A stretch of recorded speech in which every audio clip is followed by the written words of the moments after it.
Today, we're going to be talking about a topic that I think we talk about it a lot, just in general, like throughout when I hear different conversations, but I don't know if everyone call it the same thing.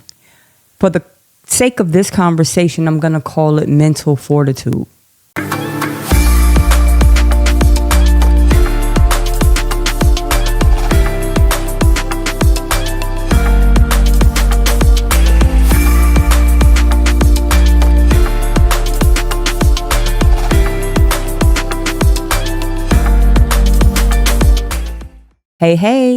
Hey.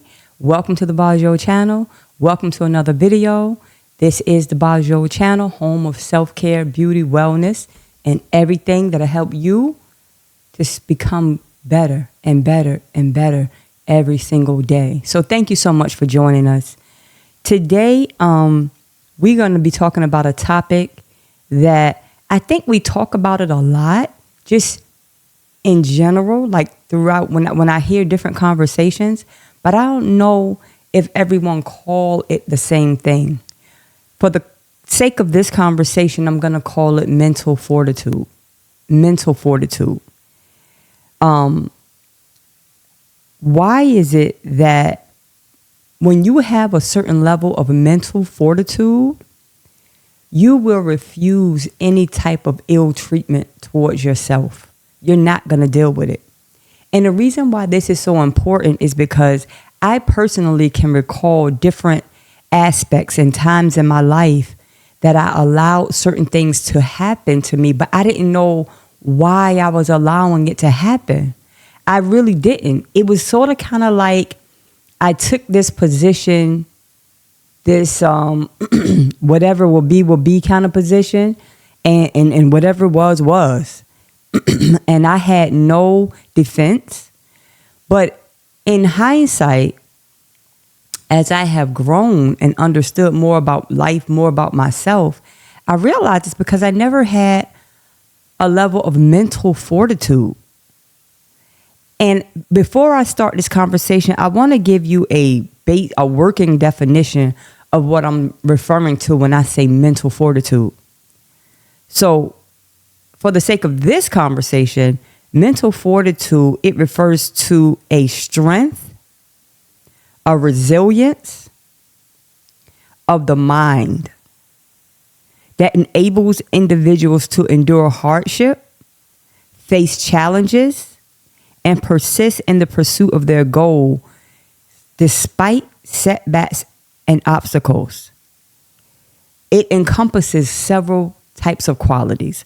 One being resilience, persistence, perseverance, emotional regulation, self-discipline, positive mindset. It's like this one word, and it kind of encompasses so many different aspects of who we are, and they're developed little over time. And so I think I had to learn how to be kinder to myself, because I've always been the type of person where it's like all or nothing.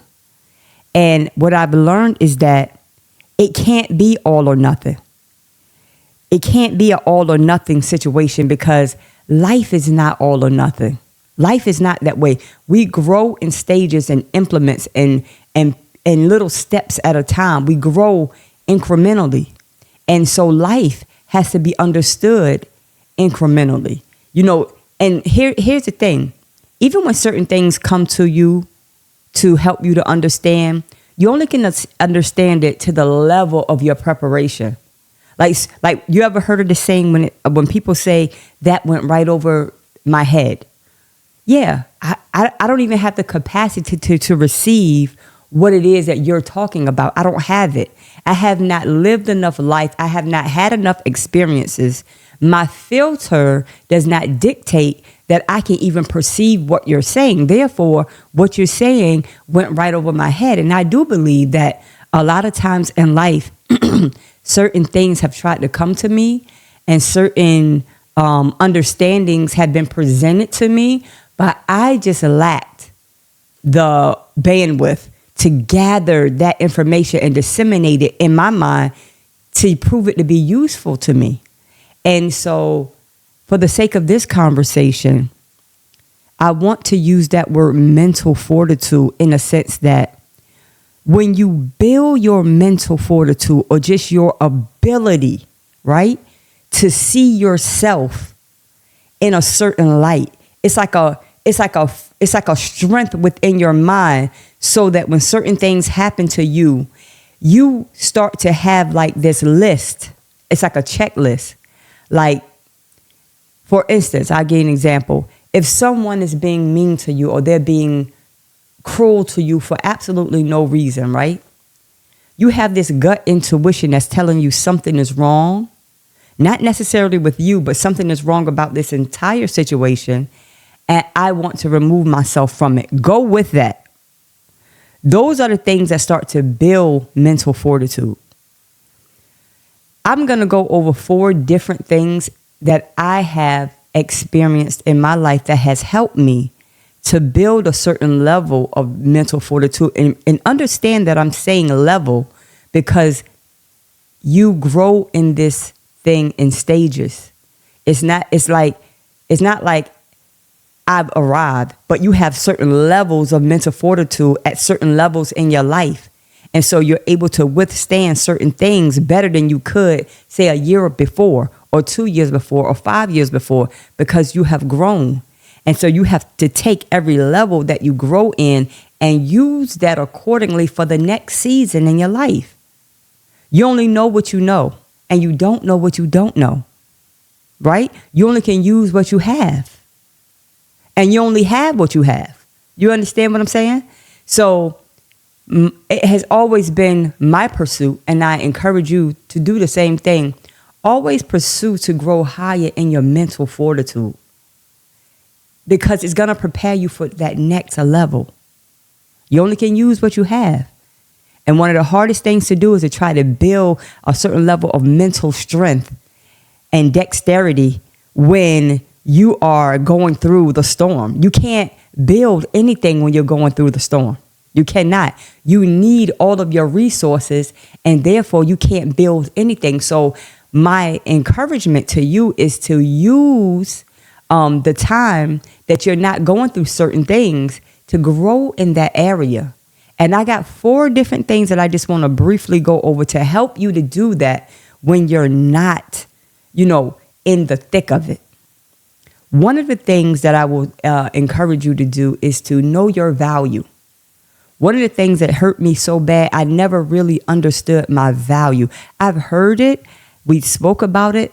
But it's like I never really had that idea of what that looked like. What does it look like to value yourself? I see certain things, but I didn't understand what that meant. And on a very rudimentary level, knowing your value is actually having boundaries. And that I did not have. I was always the person that I did not want to rock the boat. I didn't want to make people not like me. I didn't want to ruffle feathers, if you understand. But as I grew and I understood, I realized that's a part of life. If me being who I am and me speaking my truth is going to ruffle your feathers, let the feathers begin to ruffle. And you have to become comfortable with that. Know your value. Know your value. Understand that you are not a doormat. And it is not your assumed position for you to lay down and allow people to mishandle you and to deal with you carelessly. That's not your lot. That's not you. It can be if you accept that. But I'm saying to you, that's not you. You are so much more valuable than allowing someone to mistreat you and assuming that position and getting comfortable there. As long as you get comfortable in a position where someone can mistreat you, that's what's going to continue to happen. And you have yourself to blame for taking that position. I had to own that with myself. I don't want to be in that position anymore. So what do? I started to understand my value. I am here. I have purpose. I am here to give my gift back to this world, to my children, to my grandchildren. That's what I'm here for. I'm here to to extol and to declare God's goodness in this world through the expression of my life. I had to understand that.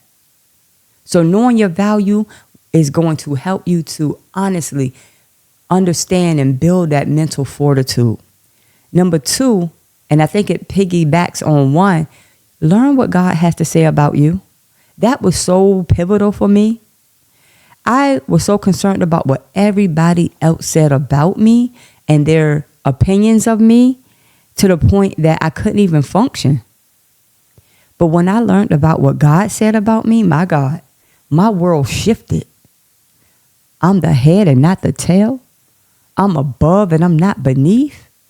What happened? I shall live and not die to declare the glories of God. Come on. I had to understand who I was in God's eyes. I had to understand who I was in God's eyes. Once I understood who I was in his eyes, it shifted something within me. It shifted something within me. Thirdly, I want you to never ignore your intuition. I said this already. Never stop ignoring your intuition to tell you that something is wrong, something is off. Your intuition is a guide, a God-given guide to show you and to point you in a direction where you should go. Sometimes nobody can tell you anything, but your intuition is strong and it's telling you no, no, no, or yes, yes, yes.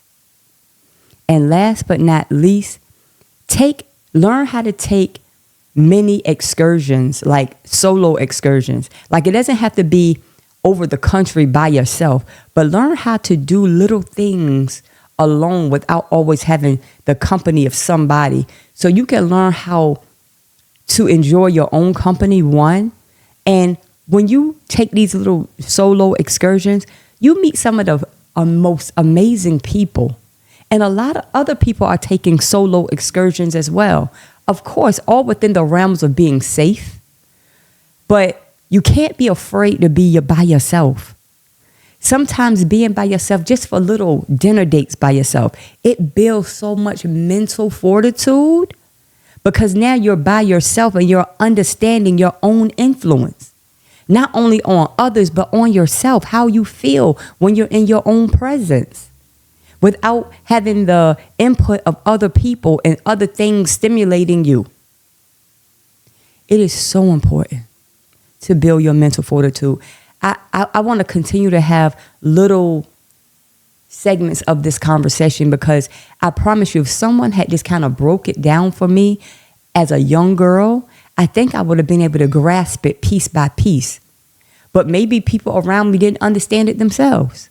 So what I do understand, I want to be able to start to help other people help you digest this idea of mental fortitude, especially as it pertains to the idea of your self-care journey. Your mental fortitude is so powerful. It's powerful. And when your mental fortitude begins to build, you will never let no one ill-treat you or mistreat you. You will not do it. You will see yourself in a certain light and say, what is this?